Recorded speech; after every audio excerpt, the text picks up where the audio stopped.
आज होने वाला है दो ट्रैक्टरों के बीच टोचन। एक तरफ है ट्रैक्टरों का बादशाह स्वराज 845 और दूसरी तरफ है खेतों का बादशाह HMT 58911।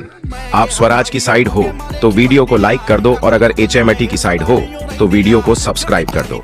हमारा टोचन अभी स्टार्ट भी नहीं हुआ था कि HMT ने स्वराज को घसीटकर अपना पावर सभी लोगों को दिखा दिया, पर तभी स्वराज को आ जाता है गुस्सा और स्वराज ने यह बोलकर खेल खत्म कर दिया। बाप तो बाप रहेगा, बाप